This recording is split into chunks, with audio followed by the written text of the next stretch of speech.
Sino ang malalapitan? Sino may kakayahan? Sino ang makakatulong? Sino nga ba ang daan? Sino nga ang aking? Ako ay magtitiwala pagkat siya'y dakila. Ako'y nananampalataya, tunay ang kanyang salita. Si Jesus wala nang iba. Pag-asa,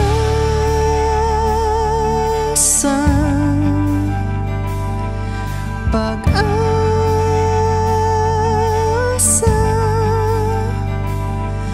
pag-asa.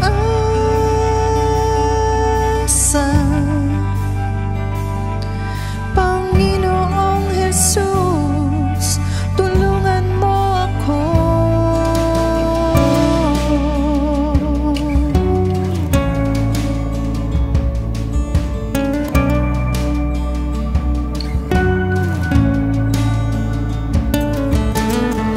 Sino ang malalapitan? Sino may kakayahan? Sino ang makakatulong? Sino nga ba ang solusyon? Sino nga ang aking? Ako ay nagtitiwala pagka siya ay dakila.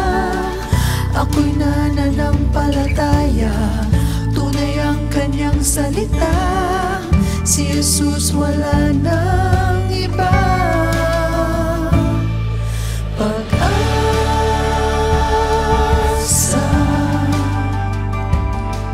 pag-asa,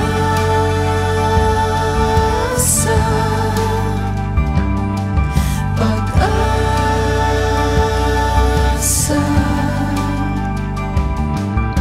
Panginoong Jesus, tulungan mo ako.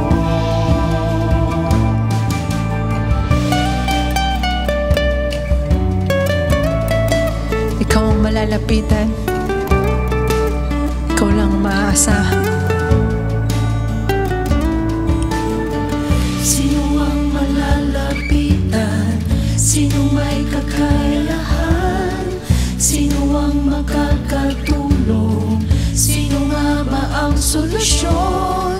Sino nga ang aking? Ako ay nagtitiwala pagkat siya'y dakila. Ako'y nananampalataya, tunay ang kanyang salita. Si Jesus wala nang iba. Pag-asa,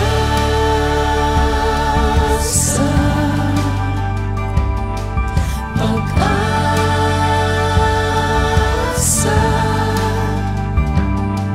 pag-asa.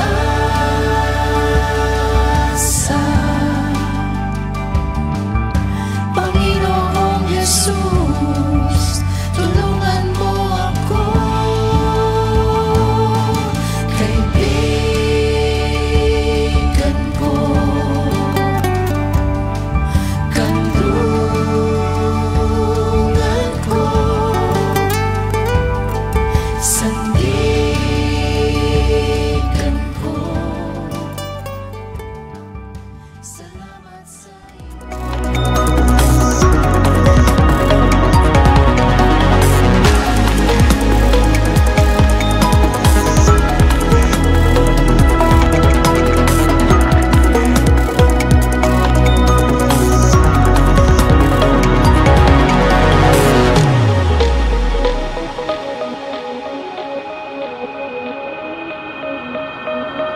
Pag tayo may lakas, may sapat na kaisipan, nandiyan pa rin ang daloy ng Espiritu Santo kahit hirap na hirap ka, kakayanin mo ang mga problemang yan. Amen.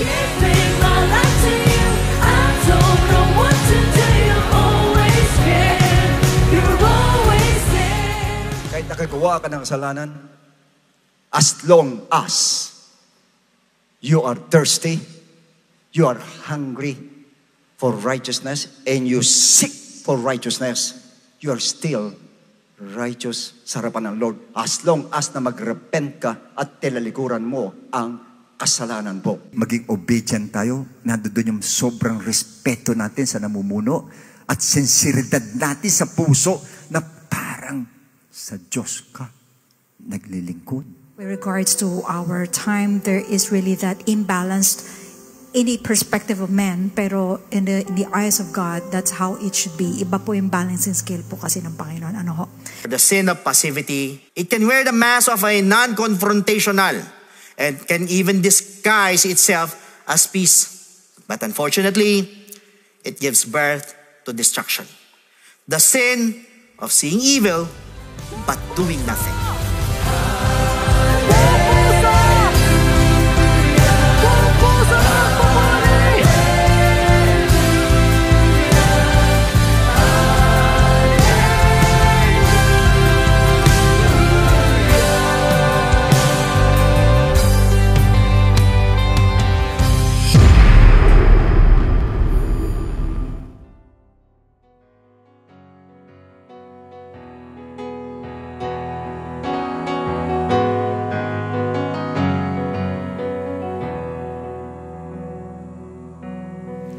Amen. Purihin po ang ating Panginoon. Magandang araw po sa inyong lahat.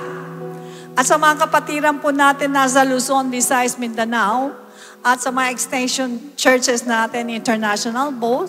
At ganoon din po sa inyong lahat ngayon na naka-tune in at makikisa po maghandog sa ating Diyos na buhay sa pamamagitan po ng pagsamba, pasasalamat, at sa pakikinig sa kanyang dakilang kalooban.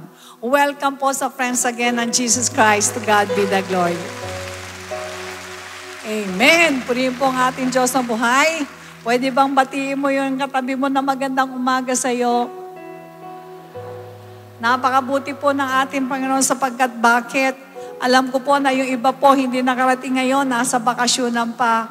Pero still, mapalad tayo sapagkat nandito po tayo na mga magkakapatiran ng handang-handang magpasalamat na naman sa ating Panginoon. Sapagkat anong araw ngayon pinagdiriwang ng mundo? Ang araw na to, anong araw? Pasko ng pagkabuhay. Kaya sabi mo sa katabi mo, kailangan buhay na buhay ka sa pagsamba. Bakit po kailangan buhay na buhay? Eh yan lang naman ang iniintay ng Panginoon na ipakita natin sa Kanya eh. Bakit tinawag ang mga Israelita doon sa bundok ng Sinai? Para turuan at magpuri sa ating Diyos at magpasalamat. Amen. Praise God. Alright, magbasa po muna tayo sa ating pong panimula. Isaiah 25 verses 1 to 2. O Lord, you are my God. I will exalt you. I will praise your name, for you have done wonderful things. Your counsels of old are faithfulness and truth. For you have made a city a ruin, a fortified city a ruin, a palace of foreigners to be a city no more. It will never be rebuilt. Purihin po ang ating Diyos sa ngayon po sa ating bansa. Naamuyan natin at nakikita natin ang medyo kaguluhan sa ating mga leaders. Pero ang sabi nga, patuloy tayong magpupuri sa Panginoon sapagkat ang Lord lang ang bahala sa atin. Amen?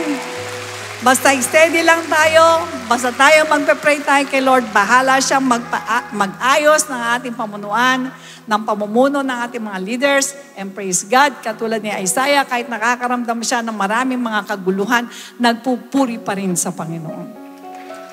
Yuko natin ating mga ulo, let us pray.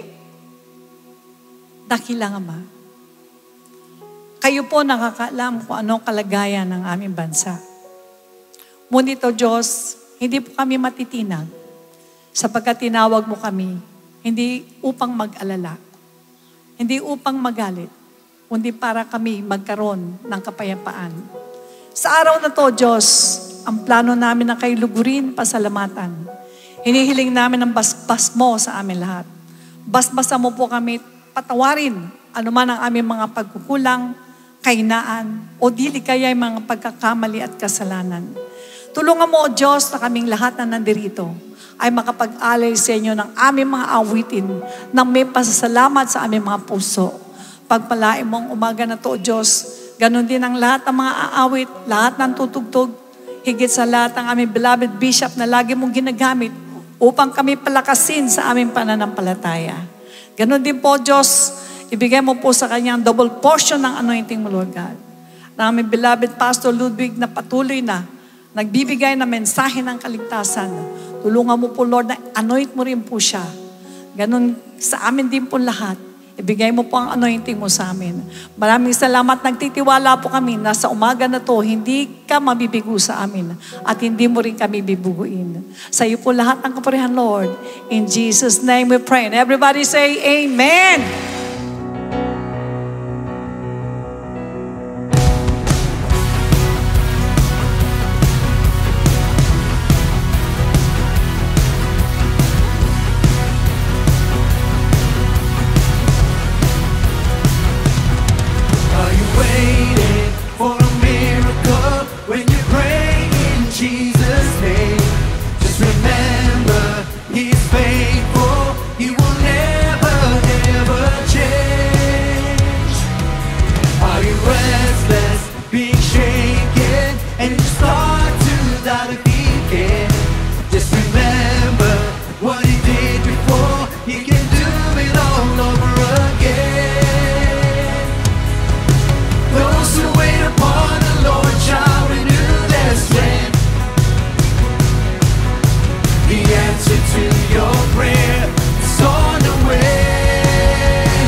Should you worry?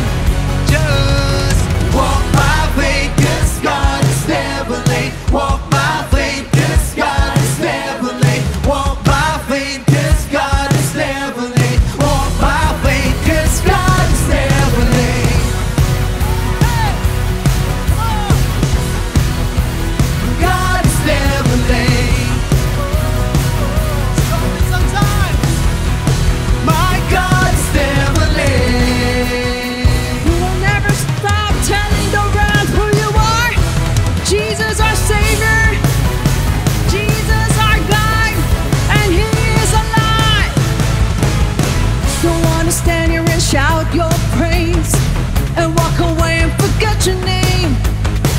I stand for you if it's all I do.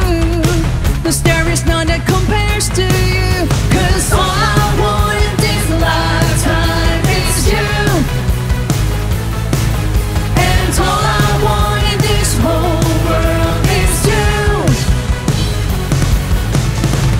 Tell the world that Jesus lives. Tell the world that, tell the world that, tell the world that He died for them. Tell the world that He lives again.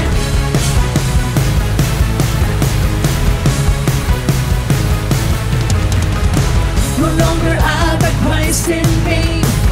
'Cause it's the truth that sets me free. How could this world be a better place? But by thy mercy and by thy grace. 'Cause all I want in this lifetime is you. And all I want in this whole world is you. Tell the world that Jesus lives. Tell the world that, tell the world that, tell the world that He died for them. Tell the world that He lives again. Tell the world that Jesus lives. Tell the world that, tell the world that, tell the world that He died for them. Tell the world that He lives again. Sabay-sabay po natin ipagmalaki ang ating Panginoon. Come on, we'll tell the world about you. Come on, we'll tell the world about you. Come on, we'll tell the world about you. Come on, we'll tell the world about you. Come on, we'll tell the world about you. Come on, we'll tell the world. Come on, we'll tell the world about you. Tell the world. Tell the world that Jesus lives. Tell the world that, tell the world that, tell the world that He died for them.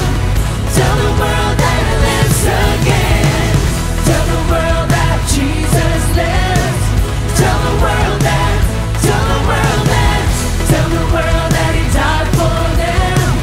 Tell the world that He lives again. Come on, we'll tell the world about you. Tell the world that, tell the world that. Come on, we'll tell the world about you. Tell the world that, tell the world that. Come on, we'll tell the world about you. Tell the world that, tell the world that. Come on, we'll tell the world about you. Tell the world that, tell the world that.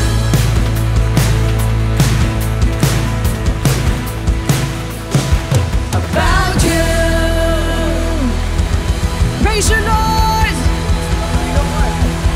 Praise you, Jesus. You are alive. Jesus is alive.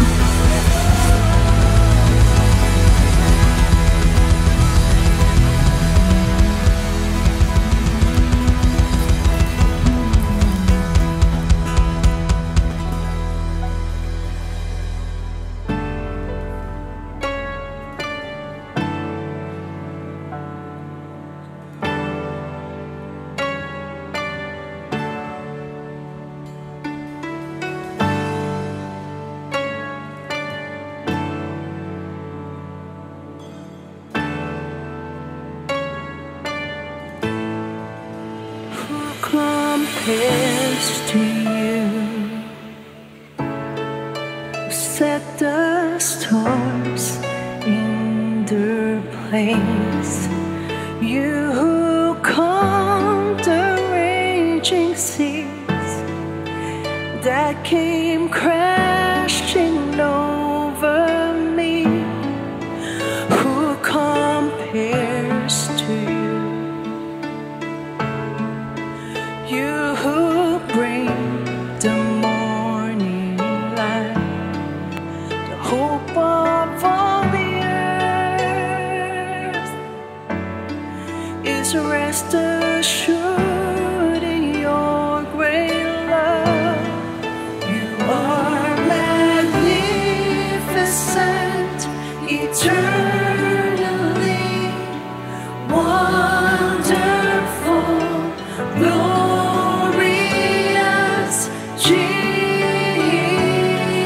Jesus. No one ever will compare to you, Jesus.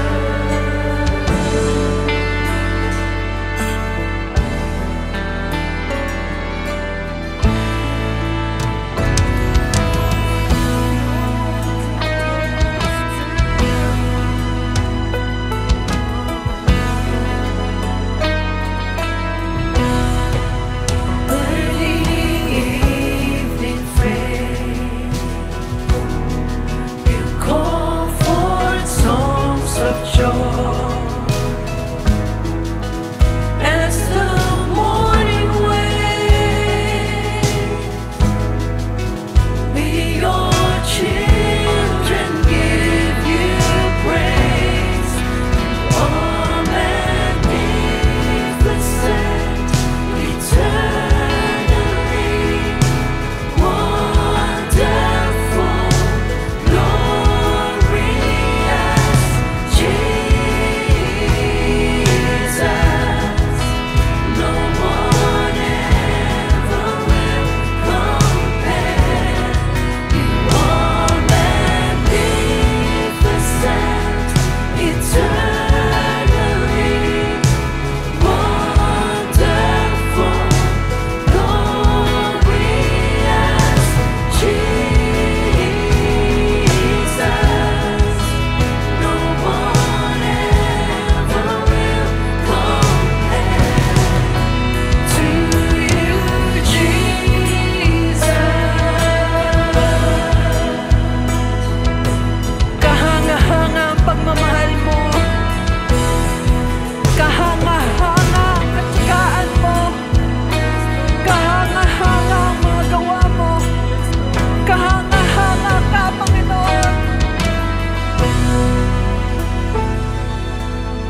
Okay, purihin ng Diyos mga kapatid at sumayin niyo ang kapayapaan ng ating Lord. Pagpalain tayo ng Lord sa araw na ito. Happy Sunday sa inyo lahat. Ayoko sabihin happy resurrection. Matagal na nag-resurrect ang ating Lord. Buhay ang Lord natin, namatay na buhay. Buhay siya hanggang ngayon po. Buhay na buhay ang Lord. Now, the book of 2 Corinthians chapter 3:18. But we all with unveiled face, beholding as in a mirror the glory of the Lord, are being transformed into the same image from glory to glory, just as by the Spirit of the Lord. And our subject today is entitled, The Strong Evidence of His Resurrection. Yuko natin, ulo natin, dakilang Ama, salamat ulit o Diyos. I-bless mo, Panginoon, na aming binasa sa araw na ito. I-expound mo sa aming maigi, Lord. At tulutan mo, Diyos, sa araw na ito, mapatunayan namin maigi, Panginoon, na ikaw ay talagang nabuhay, o Diyos. Maraming hindi naniniwala, pero lahat kami naniniwala na ikaw ay nabuhay sa katlong araw. Kasi sa araw na ito, Diyos, muli emphasize mo sa amin lahat, O Lord, na ikaw ay buhay, ikaw ay nandirito, ikaw ay kasama namin, at patuloy ka, Panginoon, na kumikilos sa aming kalagitnaan, Ama. Salamat po, Lord. Sa araw na ito, Lord, palakasin mo lahat, O Diyos. Encourage mo lahat, O Lord. I-comfort mo lahat, Lord. I-bless mo lahat, Panginoon, sa umagang ito. Pati lahat na nanonood sa television, O Lord, ay pagpalain mo sa umagang ito, Lord. Salamat na marami, Lord, and this we ask in Jesus' name. Amen and Amen. You may all be seated, please. Now, brothers and sisters, the majority of preachers, especially evangelists, focus on their preaching about the death of Christ. And that's the way it should be. Because without Christ's death, there is no remission of sins. Without the shedding of the blood, there is no remission of sins. At kung wala ang death, wala rin po ang shedding of blood. But they forget to preach about the resurrection of Christ. Kasi basically, ang preacher nakakonsentrate po sa death of Christ. Sa resurrection, hindi po. Ang resurrection, which is so important as far as the death of Christ is concerned, napaka-importante po. Now, the question is this: how important is the resurrection of Christ, or gaano ka-importante po ang kanyang pagkabuhay? In 1 Corinthians 15, 1-4, kabisado natin lahat ito. Now, Paul speaks about the gospel of Christ at the church in Corinth. That they received, the gospel that they received, the gospel that they stood by, and the gospel that saved them. However, in verse 12, Scripture says, now if Christ is preached that He has been raised from the dead, how do some of you say that there is no resurrection of the dead?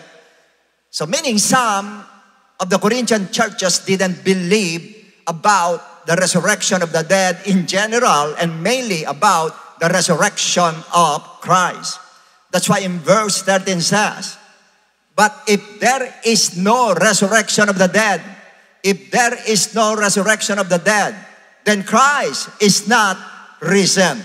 Nakita nyo nakasalalay sa resurrection ng dead ang resurrection ng Lord.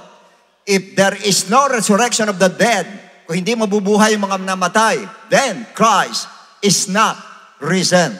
So for Paul, how much worse for people would it be if Christ had not risen from the dead? Gaano katindi ang mangyayari kung si Christ ay hindi nabuhay?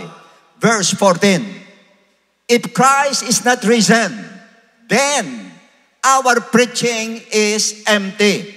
Yung pinipreach sa inyo, baliwala kung hindi nabuhay ang ating Lord. As good as nothing yung aking pinipreach sa inyo every Sunday. Mabuti kung may preacher, baka wala pa.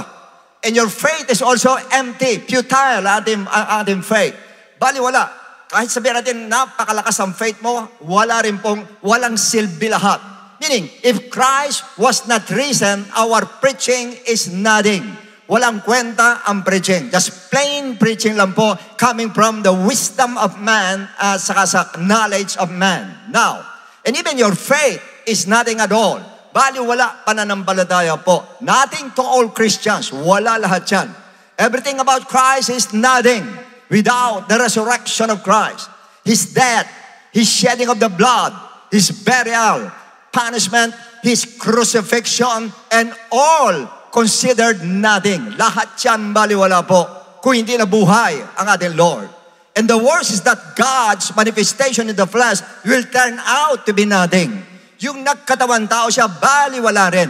In other words, if Christ is not risen, there will be no gospel of salvation. There's no power of faith. There's no miracles. There's no healing. There's no prosperity. There's no real love, joy, and peace. Wala lahat yan. In other words, there will be no real church. And imagine living in this world without church. Sabihin natin ngayon, nandito tayo nabubuhay, wala ang church, walang real church. Of course, may churches na mga false churches meron po. Pero sabihin natin, wala yung real church at nabubuhay tayo sa world ngayon. Ano ngayon ang mangyayari sa world? Well, definitely yung nangyari sa Genesis chapter 6. All intent of their hearts are evil. Magiging evil lahat ang tao without the church of God.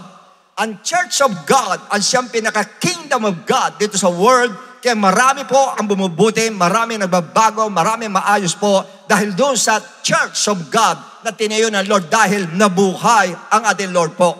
And most importantly, there will be no resurrection of those people who died. Pag namatay tayo, parang aso lang namatay ka, tapos na, wala na. Or, nasa hell tayong lahat po. And not only that, in verse 17 says, and if Christ is not risen, your faith is futile, you are still in your sins. Lahat tayo, you cannot avoid sin. You even enjoy sin. Tulad lang ng dating buhay po natin when we are in darkness. Nasa dilim tayo, enjoy mo lahat yan. Lahat ng kasalanan, baliwala sa atin po. If Christ is not risen from the dead. And in verse 18 and 19, and then also, those who have fallen asleep in Christ have perished. Lahat daw na namatay ay lahat impyerno lahat yan. And in this life, only we have hope in Christ. Kung ang pag-asa natin kay Christ lang, we are of all men the most pitiable. Tayo po ang pinakakawawang tao kung hindi nabuhay ang ating Lord. Lahat yan, baliwala. Ito lahat ang nangyayari ngayon sa atin, even sa ating mga buhay po mismo, yung magagandang bagay nangyayari sa atin because of God, because of the church, wala lahat yan kung hindi nabuhay ang Lord. Wala lahat, baliwala lahat. Now, the question is this. What is the strong evidence that Jesus Christ had risen from the dead? Anong matibay na katibayan talaga na buhay ang ating Lord? 2 Corinthians 3:18 sa NLT. So all of us who have had that veil removed can see and reflected the glory of the Lord. Itong veil dito po ay, ito po nire-refer do sa veil ni Moses. Noong 40 days siya, 40 days sa bundok po, kinausap niya, Lord, binigay yung 10 commandments sa kanya. Pagbaba niya, nag-glow yung mukha niya. Hindi makatingin ang tao sa kanya. Kasi yung glory ng Lord nasa kanya. Siya nagtakip siya ng veil. May veil siya pag kinakausap ng tao kasi hindi makatingin ang tao sa kanya. And yet, dito po sa New Testament po, so all of us who have had that veil removed, inalis natin yung veil na yon. Although nasa atin ang Lord, ang Spirit ng Lord nasa atin, can see and reflect the glory of the Lord. Ibig sabihin nun, nakikita natin ang glory ng Lord in spiritual aspect. Ay, ibig sabihin po, at yung reflection noon na ibibigay natin sa iba. Sa panong paraan ngayon. And the Lord, who is the Spirit, makes us more and more like Him as we are changed into His glorious image. That means, yung buhay po natin mga believers is the strongest evidence that Christ is risen from the dead. Yung buhay natin mismo ang nagpapatotoo na si Jesus ay nabuhay na magmuli. Yung buhay natin. Tingnan mo yung katabi mo. Yan, ebidensya yan. Nabuhay ang ating Lord. Every time titignan mo ang katabi mo, titignan mo ang isang believer na sumusunod sa Lord. Makikita mo, buhay talaga ang Lord, nabuhay talaga ang ating Diyos. In other words, The strongest evidence that the Lord Jesus Christ is alive lies on what kind of life we project to other people. Kung ano yung pinoproject natin sa tao, yun, dun makikita kung buhay ang Lord or hindi. Kaya dapat ang pinoproject natin sa kanila, yung earthly life ng ating Lord, nakikita dapat po sa atin. However, if the life of Christ during His earthly ministry did not manifest in our Christian life, then His resurrection becomes false. And my preaching becomes nothing, and even your faith becomes nothing. Why? There is no evidence that He is risen from the dead. Why? Hindi nakita sa atin. Kanya yung sinasabing, buhay ang Lord. Paano mo nalaman? Sa'yo dapat makita. Christian, dapat makita sa'yo na buhay ang ating Lord.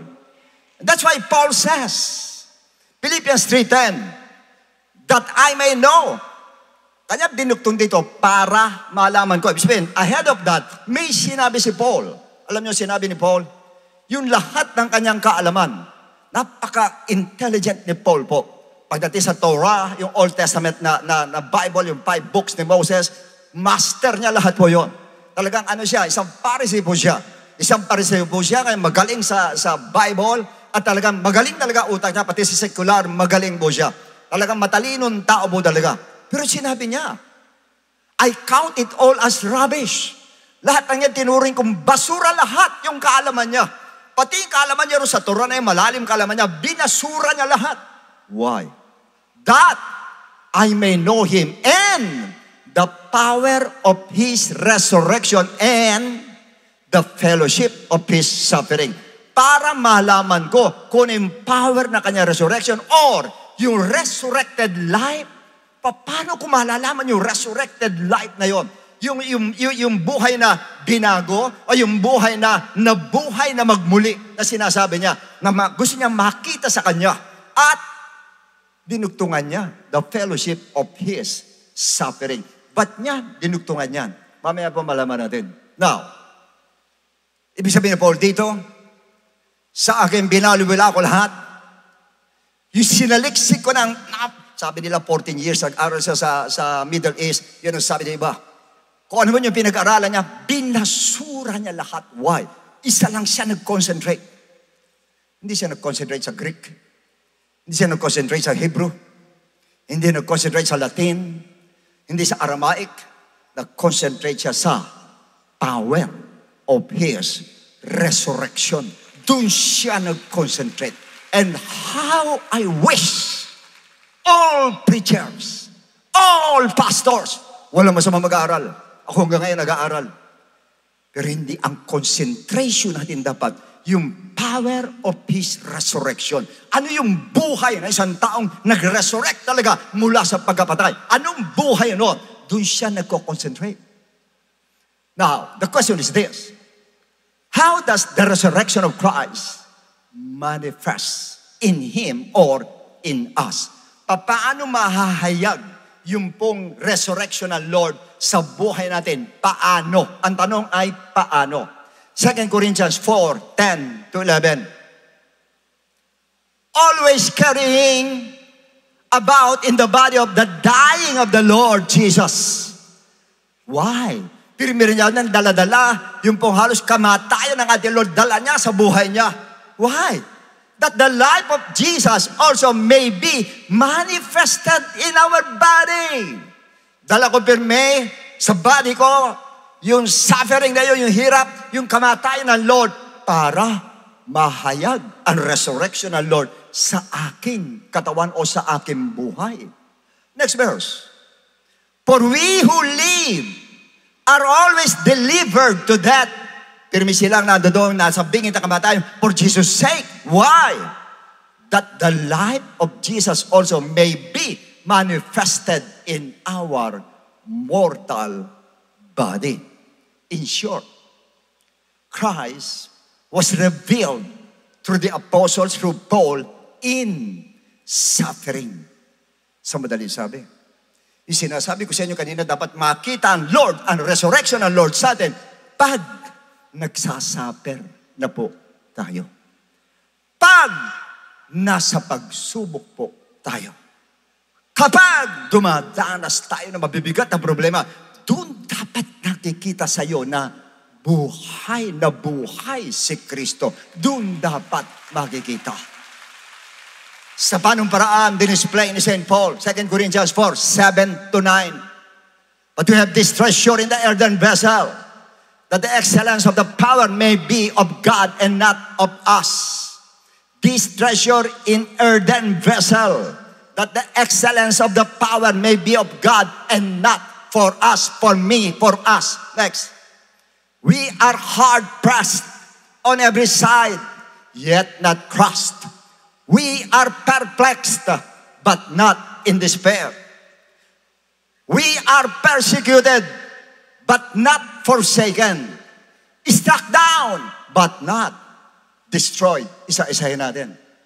Una sinabi niya, we are hard-pressed on every side, which means they are troubled and pressured in every side or in every imaginable way, imaginable place and occasion. Pirmi silang pinapressure, pirmi silang ginigipit po sila, but not crushed. Hindi sila nadudurog. Why? Because of the treasure in earthen vessel. Ano yung treasure in earthen vessel? Pwede yung power of the gospel, pwede po. But it's more on the presence of the Lord Jesus Christ that was in their earthen vessel. Yung presensya ng Lord na nasa kanila, yun yung kanilang treasure na tinatawag. Sa kanila po, kayamanan ang presence ng ating Diyos. Second, we are perplexed. That means, unable to find answer in times of difficulty. Walang answer ang Lord.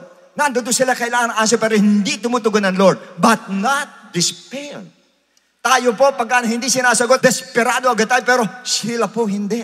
Hindi sila sinasagot, pero okay lang sa kanila. Why? Because the presence of the Lord, Jesus Christ, that was in their earthen vessels. Yung presensya ng Lord ang nagdadala sa kanila po. And next, we are persecuted. Pag sinabing persecuted, by means of isolation, by means of criticism, or threats, and verbal and physical abuse, and slander, imprisonment, but not forsaken. Nararamdaman nila, hindi pa rin sila iniiwan ng Lord sa kabila ng persecution na yon. Why? They could still feel the presence of the Lord Jesus Christ in their earthen vessel. Nadadama nila. That means, mas malakas ang presence ng Lord na nararamdaman nila kesa dun sa pain na nararamdaman nila sa persecution, dun sa ginagawa sa kanila. Mas matindi pa rin yung presence ng Lord ang nadadama nila. Mas lamang pa rin ang presence ng Lord kesa dun sa pain na nadadama nila. And gave strength to fight and not to quit. Kaya hindi sila sumusuko dahil nadadama pa rin nila ang presence ng Lord despite of that severe suffering na dinadanas po nila. Ganun katindi ang presence ng Lord sa kanila at ganun katindi o ganun kaimportante nila pahalagahan ang presence ng Lord. Imagine, baliwala lahat yung persecution. Ba't pinatay na nga eh? Baliwala sa kanila as long as they can feel the presence of the living God. Nandun doon sila, alam nilang buhay ang Diyos na pinaglilingkuran nila. Woo! They were struck down. Or they were beaten 40 times. Marami pa kay Lord. Si Lord 39 times, siya 40 times. But not destroyed. Why? Because of the presence of the Lord Jesus Christ in their earthen vessels. Nasa kanila po. That means, listen carefully, the breaking of their earthen vessels because of suffering revealed the resurrection of Christ in their lives. Ano ibig sabihin nun? Ina-allowed ng Lord na sometimes broken talaga tayo. Broken sa heart, broken ka emotionally, broken ka physically, broken ka spiritually. Why? Para lumabas at lumutang at makita sa atin ang presence ng ating Lord, na makita ang buhay ang ating Lord. Alam ko marami sa inyo, might be that nowadays, nandun ka sa brokenness. Talagang broken ka sa dami ng pagsubok na dumarating sa'yo. Pero kung mag-alala, ina-allowed pala ng Lord yan. Why? Para makita ang resurrection ng Lord sa iyo. Nabuhay ang Diyos sa iyo. Because God knows. Pag malakas tayo, blessing tayo, kabi-kabilang blessing, ikaw nakikita, hindi ang Lord. Ikaw ang nangingibabang, hindi ang Lord. Pero once na tayo po na broken na, ayun na, yuko tayo ngayon. Doon lumulutang naman ngayon si Jesus Christ na buhay sa atin lahat. Ang tanong, sa panong paraan, in what way? 2 Corinthians 4:13. And since we have the same spirit of faith, take note the word faith. According to what is written, I believe, and therefore I spoke. We also believe, and therefore I speak. In other words, their faith in the Lord Jesus Christ was the reason why they endured and fought the good fight of faith. Kaya sila nakalaban po. At kanya sila, against doon sa mga sufferings na dinadanas po nila, yun po ang nangyayari. Kanya na broken sila emotionally, physically, na-broke po sila. But, doon sa brokenness na yun, doon naman na-revealed ang resurrection ng Christ sa kanilang buhay. Dahil wasak sila, buhay ang Lord sa kanila po. Nakukupo natin. That means your faith will reveal the resurrection of Christ in your life. Pag nakikita sa atin na despite doon sa mga severe sufferings natin, yung faith natin malakas pa rin. Yung faith natin nakatayo pa rin. Yung faith natin lumalaban pa rin tayo. Buhay ang Diyos pag gano'n. Nakikita ang Lord sa iyo. Nakikita si Jesus Christ sa iyo. Why? Lumalaban ka. Kasi pag nakikita sa oras ng problema mo, natatakot ka, nag-aalala ka, patay ang Diyos. Hindi nabuhay ang Lord. Or, binabalik mo siya roon sa libingan, pag gano'n. Nabuhay na siya, pag natakot ka, kinabahan ka, nag-worry ka, binabalik mo siya sa grave. Binabalik po natin. But once na dumadanas ka ng problem, any kind of problem, at doon lumalabang ka pa rin, nakatayo ka pa rin, nakatawa ka pa rin, nagpe-praise the Lord ka pa rin, umaating ka pa rin, miminisi ka pa rin, at malakas ka pa rin. Oh, yun ang resurrection ng Lord. Nakikita, resurrection ng Lord sa atin lahat. Praise the Lord. Lahat na nakikita resurrection ng Lord sa buhay, magsabing, praise the Lord. Alam ko naman nakikita sa inyo. Kanya kayo nandirito ngayon eh. Nakita mo iba sa inyo, ang bigat ng pagsubok mo, pero nandirito ka ngayon. Ang bigat ng pagsubok mo, praise the Lord ka pa rin, ang praise the Lord sa Lord, sumasayaw ka pa rin sa Lord. What? Buhay ang Diyos sa'yo. Nakikita ang Lord sa'yo. Nakikita resurrection ng Lord sa'yo. Kanya ka nandirito ngayon. Ang dami mo nang dinanas sa pagsubok. Ang bibigat na pagsubok na dinanas mo, pero nandirito ka pa din. Nakatayo ka pa rin, nananampalataya ka pa rin, nag-praise the Lord ka pa rin, nagme-ministry ka pa. Woo!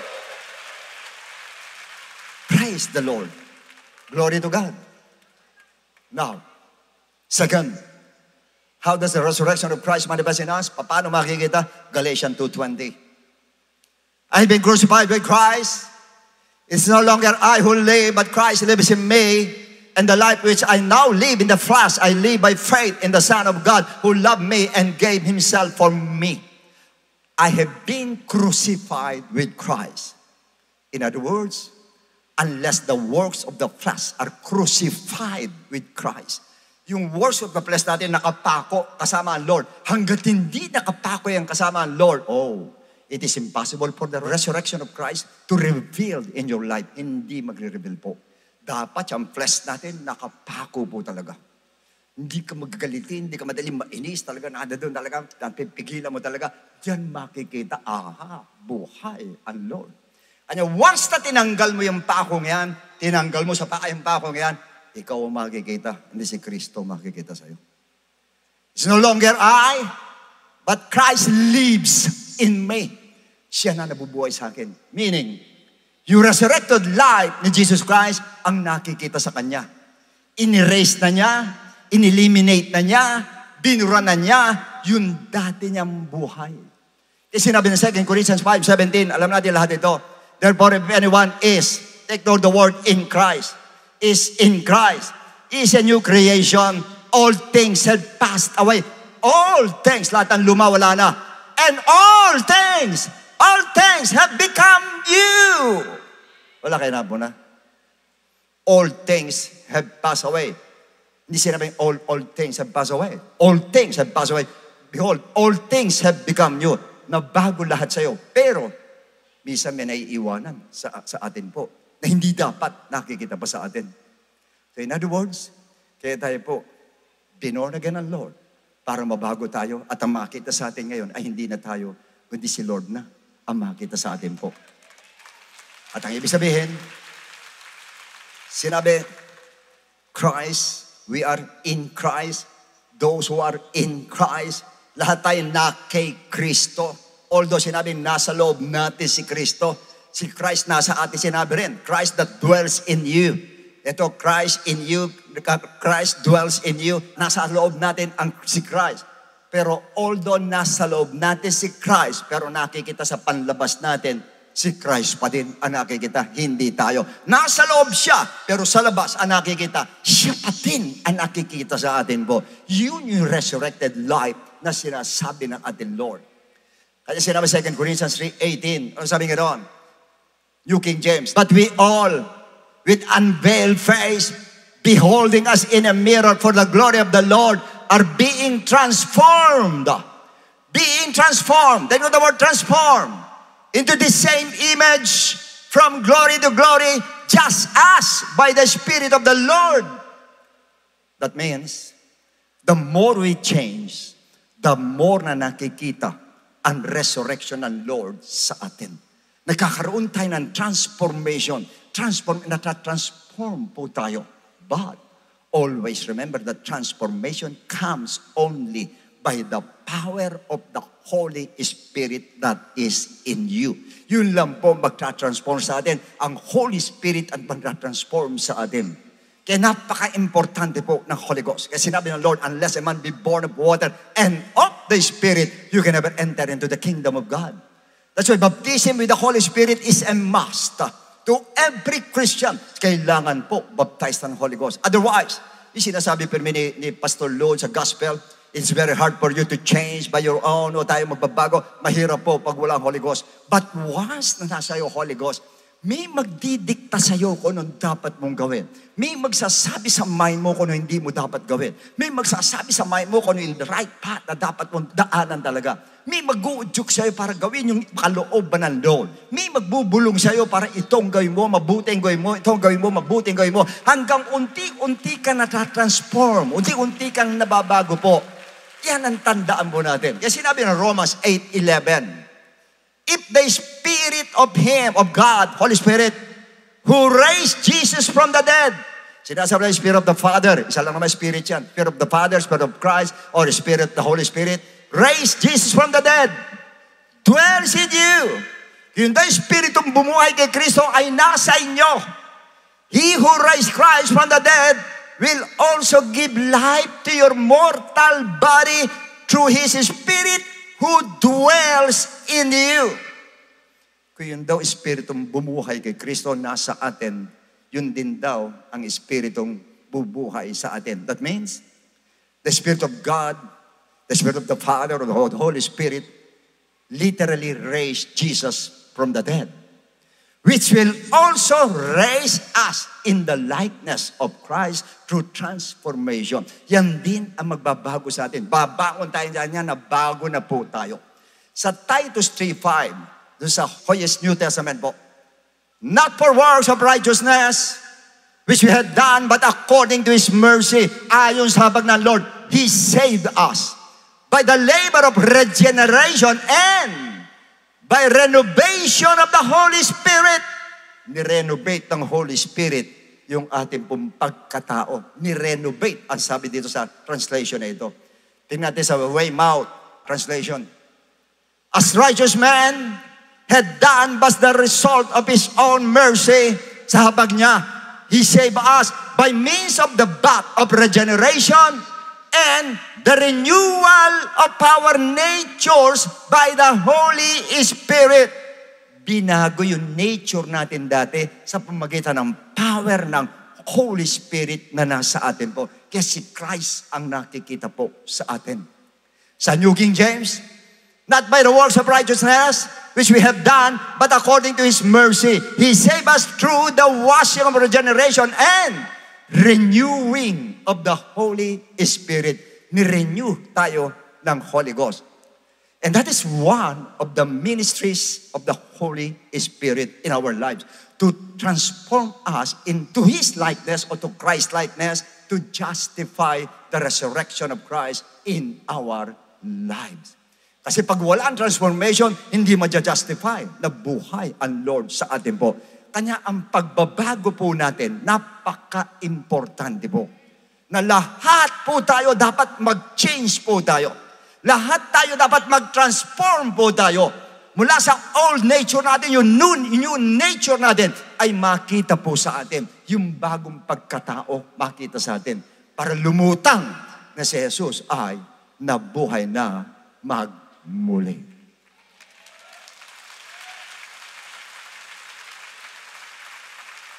Lahat yung nakikita sana si Kristo ay magsabing, praise the Lord. And I believe, marami sa inyo, laki ng binago mo. Dati grabe kang manigarilyo. Ngayon, tigil. Dati grabe kang uminom. Ngayon, tigil. Dati ugali mo sama. Ngayon, unti-unti, nagbabago ka. Wow! Sino makakagawa niyan? Alam niyo, mga isa mga miracle, may healing, may kwan. Pero yung magbago ng tao, isa lang ang pwedeng gumawa. Ang Diyos lang ang pwedeng gumawa. Oh, yes. Ang Lord lang ang pwedeng gumawa. Kanya nabago tayo. Kaya huwag mo aminin sa sarili mo, hindi ka nabago. Nabago ka. Oh yes, hindi lahat ng eras ng buhay mo. Pero marami nang nabago sa'yo.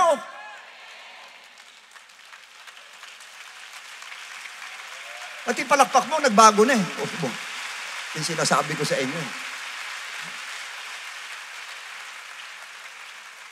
Kanya hindi nyo lang alam. Yung mga kasama nyo sa loob ng bahay, pag hindi pa mananampalataya, kayo tinitignan yan. Yung pagbabago nyo, tinitignan yan. Hindi niya alam, tinitignan niya kung nabuhay si Kristo o hindi. Yun ang ibig sabihin nun. Kasi ang laki ng pinagbago nito. Ibig sabihin nun, nakita yung resurrection ni Lord sa'yo. Yun ang ibig sabihin nun. Pag may nagsasabi sa inyo, believe ako dyan, ang laki ng pinagbago niya. Dati ganyan, dati madamot yan yung mapagbigay. Dati ganun, ngayon ganito, ngayon mabait na siya, ngayon ganun na siya. Ang gandang testimony pagka ganun. Ibig sabihin, the resurrected life, nakikita sa atin. And the resurrection of the Lord Jesus Christ, nagre-reflect sa atin pong pagkatao, pag ganun po tayo. Kaya we have no choice but to change. Kailangan natin magbago po, lahat po tayo, by the power of the Holy Spirit. Kaya dapat puno ka pirmi ng Holy Ghost. Kaya dapat naisin mo, kung wala ka pa, naisin mo na tumanggap ng Holy Ghost talaga. Naisin mo, mapuspos ka ng Holy Ghost every day in your life. Una, para makita ang faith sa atin. Without the Holy Ghost, bagsak ang faith po natin lahat. Aalog ang faith natin, masya-shake ang faith natin. Pero pag nasa iyo, filled ka ng Holy Ghost, ang lakas ng faith mo. Wala yung mga lindol na narin mo, darating daw lindol, the big one daw, the big one pa, the biggest pa, the huge pa yan, wala sa iyo eh. Why? Wala ka kasi takot. Why? Buhay si Kristo sa'yo, nadadama mo buhay ang Lord sa'yo, nadadama mo kasama mo, nadadama mo hindi ka pababayaan ng Lord. Praise the Lord! Biro mo dati, pinapalakpakan mo ng araw sila Tirso Cruz. Ngayon naman, sino pinapalakpakan natin? Yung new generation na. Pumasok na sila Piolo. Pata sila Piolo, may pumasok na. Doon, palakpakan tayo. Ngayon yung mga, sila Daniel Padilla naman ngayon, pinapalakpakan natin. Sila, ba't mo alam yan, Bishop? Incognito. Hindi ako madalas manood nung pamisa-misa lang. So, sa madalas sabi, itong bagay na ito, makikita natin ngayon, yun ang pinapalakpakan natin taong ngayon. Diyos na pinapalakpakan natin ngayon. Woo! Grabe.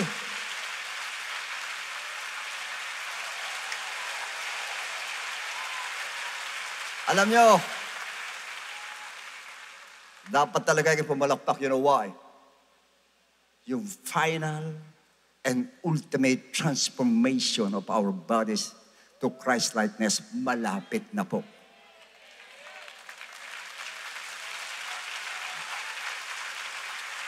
First transformation natin, ugali na bago, behavior na bago, yung ating attitude, yung ating concept na bago, yung ating faith talaga, lumakas talaga, na bago lahat yan.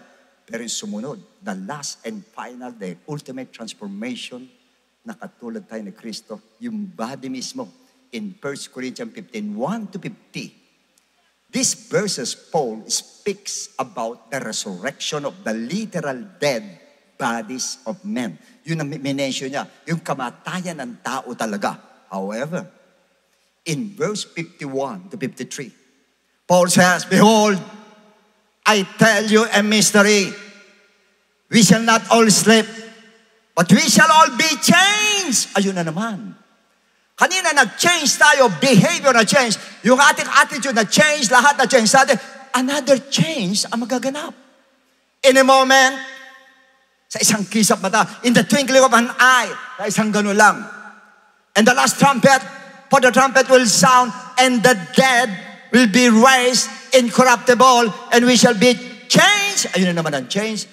Pero pansinin nyo, sinabi niya, the dead will be raised. Verse 53.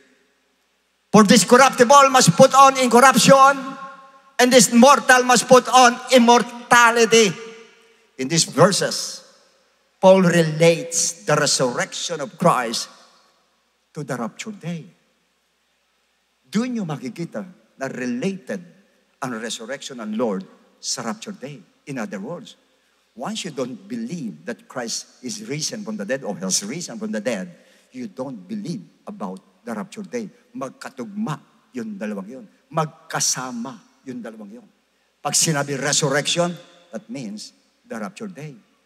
Kanya po iba nagkakamali. Sa Book of Revelation, sinasabi sa mid-tribulation, sa gitna, darating ang Lord. Kasi sa gitna, nandun doon sinabi the first resurrection. Yung resurrection doon, the rapture. Totoo po talaga, resurrection is rapture talaga. Pero hindi doon sa verse na yun. Pero pag sinabi resurrection, it refers to the rapture day. Resurrection pag-angat eh. Ang rapture po, pag-angat din po. Nakukuha natin. Another example, 1 Thessalonians 4, 15, 16. For this we say to you, by the word of the Lord, kino-comfort niya yung mga namatayan na kapatiran, that we who are alive and remain until the coming of the Lord will by no means precede those who are asleep. Hindi mauuna sa atin mga namatay. Hindi. Una sila. Unang ano. Next.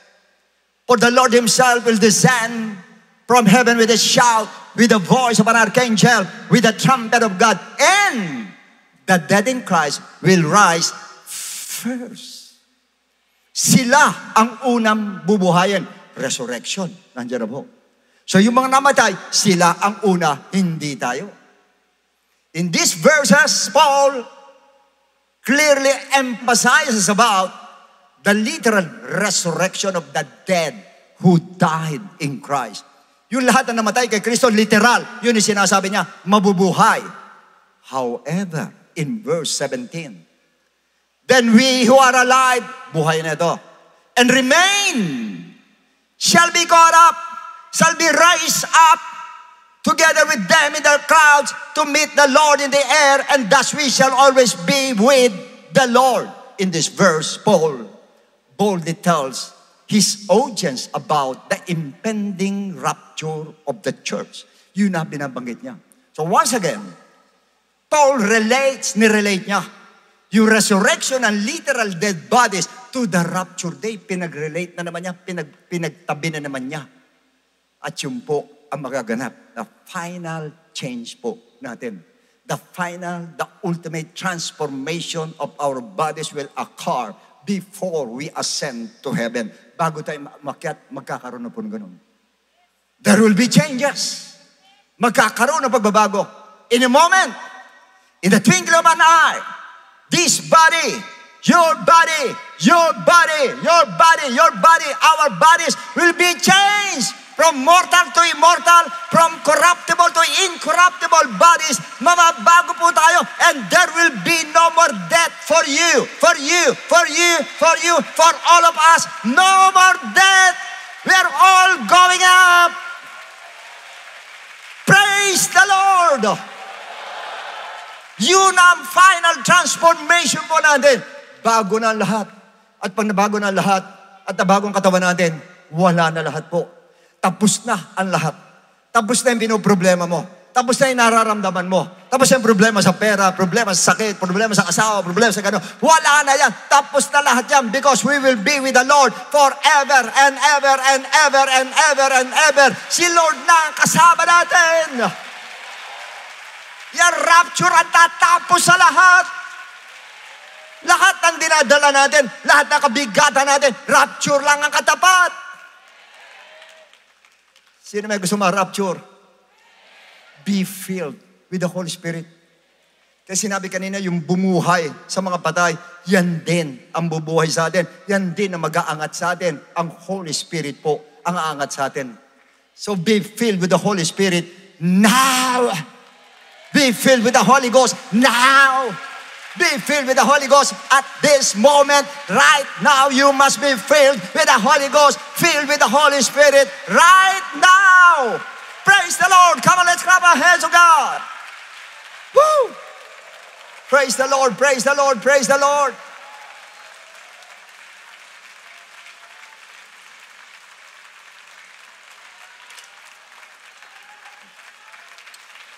Woo! Glory to God.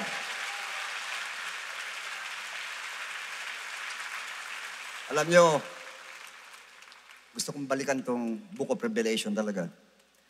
Dahil medyo gusto kong masterin ang gusto ito. Kasi ngayon, tuyo na. Euphrates River na tuyo na po. Sinabi ng Book of Revelation, chapter 16, Euphrates River matutuyo. Tuyo na po, ang tagal na. At ngayon, patuyo pa ng patuyo, ng patuyo, ng patuyo.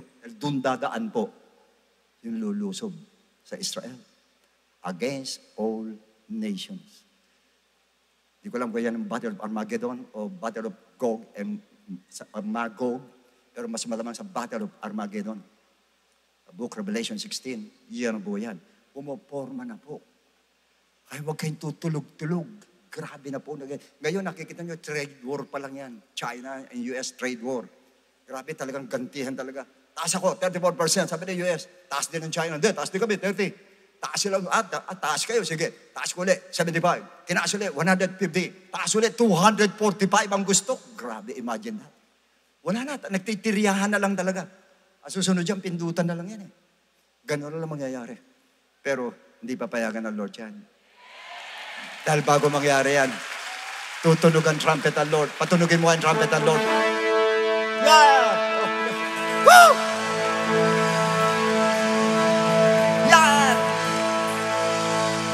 Pagtunog yan, tayo lang makakarinig yan, hindi nila maririnig. But when the trumpet sound, when the trumpet sound, when the trumpet sound, your mortal body will be changed to immortal body. Your corruptible body will be changed to incorruptible body. Yun ang final, ultimate change, the transformation natin lahat. The rapture day. Woo! Praise the Lord. Blow the trumpet, blow the trumpet. Rushing the city. The rod of the war, raise the army, let carry out his word. The rush of the city, the rod of the war, raise the army, let carry out his word. The Lord uttered his voice before his army. The Lord uttered his voice before his army. Blow the trumpet. Blow the trumpet in Zion, Zion. Sound the alarm of the holy mountain. Blow the trumpet in Zion, Zion. Sound the alarm. Blow the trumpet. Blow the trumpet in Zion, Zion. Sound the alarm of the holy mountain. Blow the trumpet in Zion, Zion. Sound the alarm.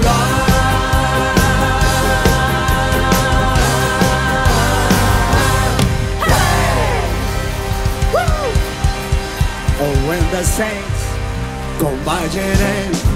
Oh, when the saints go marching in. Oh, I love to be in that number. Oh, when the saints go marching Come on, everybody march, everybody march. Oh, when the saints marching in. go marching in. When the saints go Marching in. Oh, yes, Lord. Oh, I love to be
Praise the Lord sa pumapagpalang umaga sa inyo pong lahat. Maraming salamat po sa ating Panginoon. Dahil muli, tayo po lahat ay pinatatagpo ng ating Panginoon, ng ating pong mga pananampalataya through this wonderful message, mga kapatid. So tunay nga po na napakahalaga po yung muli pong pagkabuhay ng ating Panginoong Hesukristo. Amen po ba? Dahil kung hindi po siya nag-resurrect, ay hindi po natin matatamasa or makakamta ng kaligtasan. Kaya nawa po sa buhay po ng bawat isa po sa atin ay mag-manifest po ang resurrection ng ating Panginoon. Sa pamamagitan po ng pamumuhay ng ayon po sa kanya pong kalooban and enduring yung pong fighting the good fight of faith, of course, sa kabila ng maraming pagsubok, problema, struggles na or hardships na nararanasan po natin. Because we know that Jesus Christ lives in us. Amen po. So meanwhile, sa lahat naman po ng ating po mga first-time guests, visitors, ganyan po sa ating po mga viewers po. Ngayon po ay kinausap po tayo ng Panginoon kung paano po tayo magkakaroon ng transformation o yung pong tunay na pagbabago sa ating pong mga buhay. Ang ginawa pong sakripisyo ng ating Panginoon sa cross of Calvary, ang siya po naging daan para tayo po ay makalaya sa buhay na puno ng problema. Perhaps ang iba sa inyo, marami kang dinadala sa buhay, marami kang struggles, marami kang hardships, kapos ka perhaps ng kasalanan, ng kahirapan. Alam nyo, sa mga bisita na nandito, hangad po ng Diyos na kayo po'y maligtas at makamtam yung buhay na kasiyasiya. Yan ang gusto ni Lord para sa atin eh. Kung ikaw man ay nahihirapan, magbago, meron kang gustong isuko sa Diyos, ngayon po yung tamang pagkakataon para ilagak mo po ito sa Kanya. So gusto po ipaalam ng ating Panginoon sa inyo na hindi ka nag-iisa. Bukas po yung Kanya pong dalawang kamay sa mga lumalapit po sa Kanya. Ang kailangan lang po natin gawin ay yung buong puso na tanggapin natin ang ating Panginoong Hesukristo bilang sariling tagapagligtas and believe in His gospel for you to be saved. Now, pag sinabi nating salvation, ang sabi po sa Ephesians chapter 2 verse 8, for by grace you have been saved through faith. Malino na sinabi ng talata, we are saved by grace through faith. Kailangan tanong saan tayo mananampalataya at maniniwala. That is the question. It is found in 1 Corinthians chapter 15 verses 1 to 4. It is about the death of Christ, the burial of Jesus Christ, and the resurrection of Jesus Christ. So tandaan po ninyo yung death, burial, and resurrection ay kailangan po natin sampalatayanan at paniwalaan. Kaya lang ang tanong is believing enough.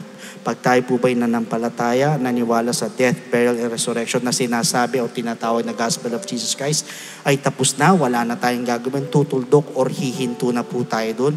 Ang sabi po sa 1 Peter chapter 4 verse 17, sa bandang baba ng talata, what will be the end of those who do not obey the gospel of God? Ano daw ang katatapusan? Ano daw ang dulo doon sa hindi sumunod sa gospel ng ating Panginoon sa sinasabi nating death, burial, and resurrection? So, ibig sabihin, the gospel of Christ must be obeyed. Pag tayo nanampalataya, tayo naniwala, kailangan lakipan po natin ang pagsunod. Hindi po tayo matatapos sa believing or sa pananampalataya, but rather we need to obey it. Now, the question is this, how will you obey? It is found in the book of Acts chapter 2 verse 38. First, we are going to repent. Tayo po hihingi ng tawad sa ating Panginoon. We're going to ask for forgiveness. We're going to confess our sins. At naniniwala po ako kahit pakiramdam mo, ang dami mong kapalpakan. Sabihin na natin, ikaw na yung pinakamasamang tao sa balat ng lupa. But for as long as nandun yung genuine repentance sa ating pong mga puso, yan pong tinitignan ng Panginoon, hindi yung mga kapalpakan natin, hindi yung mga nakaraan natin. Ang interesado siya yung taus-puso na pagsisisi. Believe me, my friends, sa mga bisita nandito, sa mga first-time viewers, the Lord is willing and able to forgive your sins as long as nandun po yung genuine repentance. Diyan din po papasok yung pong death to sin. So yan po yung unang step, we need to repent. Second, we need to be baptized in the name of Jesus Christ. So tayo naman po ibabautismo sa tubig, ilulubog po tayo sa tubig in the name of Jesus Christ po yan. Ang sabi po sa Romans chapter 6 verse 4, therefore, we were buried with Him through baptism into death, that just as Christ was raised from the dead by the glory of the Father, even so we also should walk in newness of life. Sa madalit sabi, we need to be baptized in the name of Jesus Christ. Why? Dahil para bagang inililibing naman natin ang ating pong mga kasalanan, kasabay naman po ng paglilibing kay Kristo. Take note, hindi po ito paghuhugas ng dumi ng katawan, kundi ito po yung pag-aalis po ng ating pong mga kasalanan. So yan po yung pangalawang step, we need to be baptized in the name of Jesus Christ. Now the third step is we need to receive the gift of the Holy Spirit, diyan naman po papasok ang ating transformation, yung ating pong regeneration. Nabanggit po kanina sa atin yan. Pag nasa yung gift of the Holy Spirit, siguradong babaguhin ka yan. Yan po yung sinasabi sa Romans 8:11, hindi po sa Titus chapter 3 verse 5 matatagpuan natin yan. In fact, once we receive the gift of the Holy Spirit, we're also receiving power. Sa mga bisita na nandirito, aminin nyo man hindi, lahat tayo may kahinaan. Pinipilit mo magbago minsan, 1, 2 buwan. Sa mga susunod na panahon, bumabalik ka sa dati. Perhaps ang kahinaan mo sa bisyo or sa kung ano man, or mainitin ang ulo mo, or kung ano man bagay. Pinipilit mo, pero pabalik-balik, babago ka sa daling panahon, tapos babalik ka na naman sa dati. Bakit? Sarili mo lang. But once you receive the gift of the Holy Spirit, yan yung sinasabing power para saan? Power to overcome all our weaknesses. At yan din po yung magpapaalala po sa atin para makasunod po sa kalooban po ng ating Panginoon. Yan yung binanggit ni Bishop kanina na napakahalaga na makamtan po natin. In fact, ito pong 3 bagay nito kailangan mangyari po sa ating po mga buhay. First, we need to repent. Second, we need to be baptized in the name of Jesus Christ. And thirdly, we need to receive the gift of the Holy Spirit. And that is what we call the good news. And that is the gospel of Jesus Christ. So at this moment, sa lahat mga bisita na nandirito, pwede po ba na iyuko po ninyo yung mga ulo? And just whisper a short prayer to the Lord. Telling Him, Lord, I'm sorry kung marami akong kapalpakan, marami akong kasalanan, marami akong nagawang hindi maganda sa'yo. Patawarin mo ko. Ibulong mo sa Panginoon. Just a short, simple prayer. Sabihin mo sa Kanya, Lord, patawarin mo ko. Ang dami kong mali.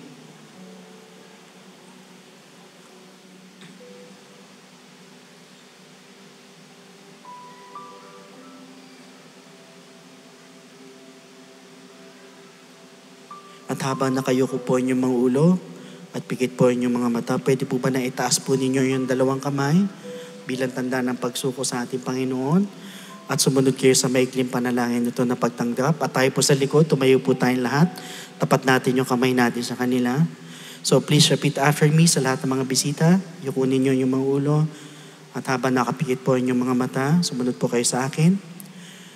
Panginoong Jesus, lumalapit po ako sa iyo Lumalapit po ako sa iyo bilang isang makasalanan.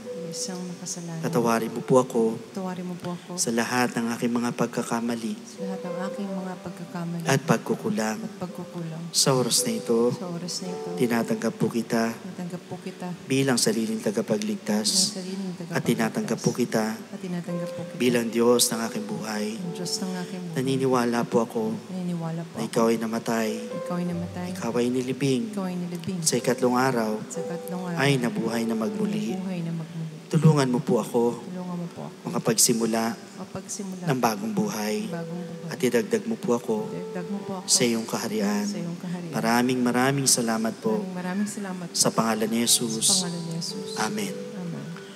So praise the Lord. Yan po yung first step. Para sa pangalawang step po, sa kanan po ninyo, lingon lang po kayo. Yung pong green flag na yun. Pwede po kayo sumunod doon. May explain lang po sa inyo in further details po. Praise God. Palakpakan po natin ating Panginoon. So meanwhile, here's our beloved Pastor Norma for the offertory and announcement. So God bless every one of you, and to God be all the glory.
Thank you, Pastor Lud, for that message of salvation. Tayo po ay pinagpala ng ating Panginoon. Samantala, tayo po ay dadako sa ating offertory. Malachi chapter 1 verse 11, "For from the rising of the sun even to its going down, my name shall be great among the Gentiles. In every place incense shall be offered to my name, and a pure offering. For my name shall be great among the nations, says the Lord of hosts." So, purihin po ang ating Panginoon na akda po at nakasulat sa banal na aklat na makikilala siya ng lahat ng bansa at laging ang mga nasyon ay magbibigay ng offering sa ating Diyos.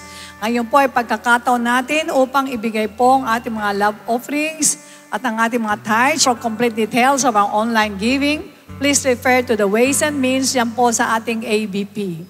Maraming salamat din po sa mga kapatiran walang sawang sumusuporta sa ating pong mga gawain. And please block your schedule for our next congregational fasting on May 10, Saturday, 9 a.m. Alright, tumayo po tayong lahat. Sabi mo nga sa katabi mong buhay si Kristo sa'yo. Dapat po ay maging buhay na buhay ang Panginoon Yesus sa atin, na kung saan lahat ng ating mga kahinaan ay ma-overcome po ng Holy Spirit. Iyuko natin ang mga ulo. Let us pray. Dakilang Ama, maraming salamat po sa binigay mo pong topic ngayon, na ang strong evidence na buhay ka ay sa amin pong mga pamumuhay.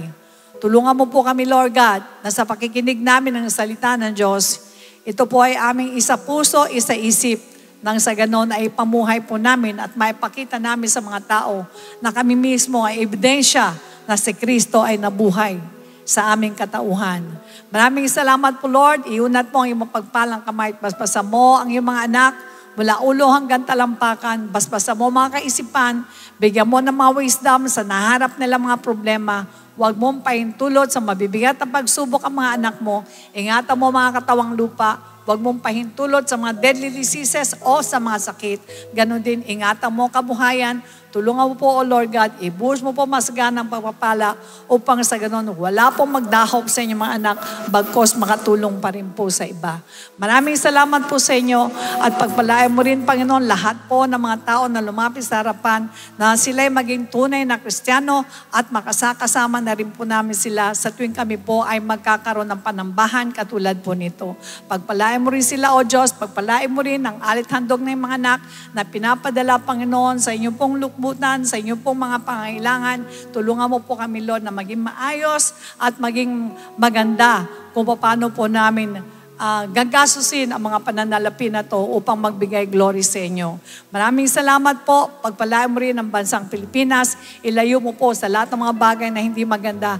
Patuloy kang manguna at mangusap, Panginoon, sa mga leaders ng bansang ito upang sa ganon ma-maintain po ang peace and order. Sa inyo po lahat ang kapurihan. In Jesus' name we pray. Everybody say Amen.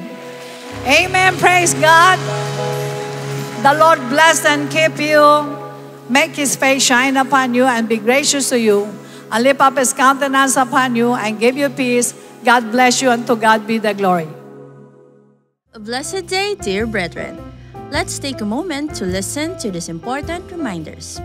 For online giving and Bible study offerings, you may refer to these complete details.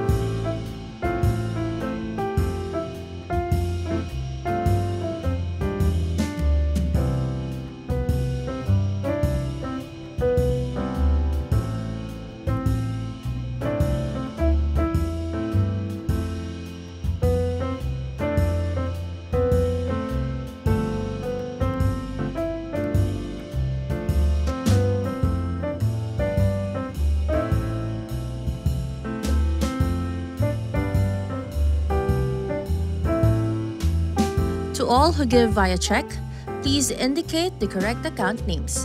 Checks payable to Project G Code, account name Project G-Code Ministry. Checks payable to tithes, account name is Jesus Christ to God Be the Glory Church International Incorporated. If you would like to schedule a baptism or a one-on-one counseling session, feel free to contact us through the numbers displayed on the screen or send us a message on our official Facebook page. We are excited to share these church updates to keep us spiritually filled. Be part of a meaningful Sunday that will bring more passion into our hearts. Join our on-site worship service next Sunday at Cuneta Astrodome. Service starts at 9 a.m.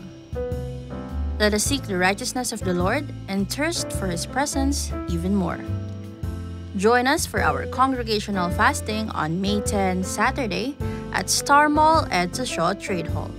Our first devotion begins at 9 a.m. Sharpen our God-given gift to disciple that will help lead more people to Christ. Engage in our various 1FC trainings. Don't miss the last session of the 1FC practicals about facilitation and development learning. Happening on May 7, Wednesday, 7 p.m. via Zoom. Registration fee is 100 pesos. Catch the 1FC Foundations for Book 3, happening on May 17, Saturday, 9 a.m. at NIA Convention Hall, 5th floor of DSEC building. Registration fee is 300 pesos. 1FC Essentials are the workshops with the goal to enhance and improve the quality and effectiveness of a 1FCer. This is open to all active 1FCers and JET facilitators. Please block your schedule on these new dates. These are whole-day face-to-face training sessions. Venue to be announced. Registration fee is 300 pesos per session. Let's immerse in God's presence and be uplifted in the fellowship with our fellow servants in Christ as we gather for the Servants Force Workers Conference on May 20, Tuesday, 9 a.m. at Cuneta Astrodome. See you there! Catch IDO4 songs on various platforms via Shuffle TV, airing on A to Z Channel 11, Monday to Friday at 5 a.m. and Saturday and Sunday at 6 a.m. and at Light TV Channel 33, Monday, Wednesday and Friday at 12 noon and Saturday and Sunday at 6 p.m. Via One Radio, through Radio ni Juan program, Monday to Friday and Sunday from 1 p.m. to 3 p.m. To tune in, just visit www.oneradio.com.ph or download the One Radio app. One Radio. You're listening to One Radio. Positive and uplifting music that brings you closer to Jesus.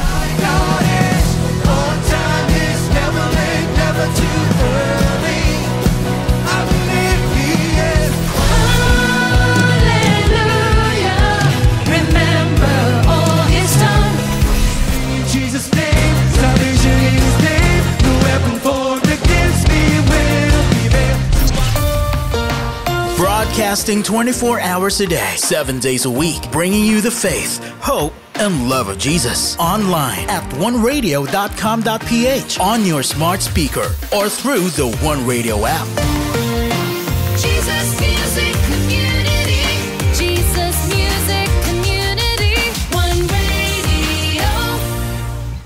Catch the songs of IDO4 and more by downloading the One Radio app, available on the Google Play Store and the Apple App Store.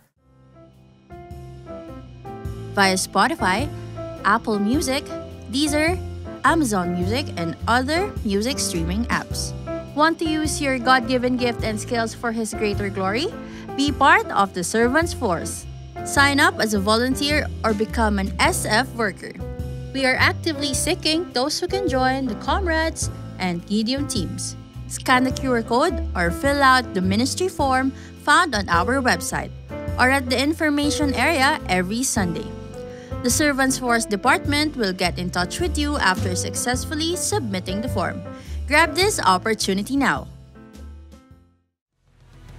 Those who wait upon the Lord shall renew their strength. The answer to your prayer is on the way. My God is on time, He's never late, never too early. I believe He is all powerful, merciful, He's almighty. So why should you worry?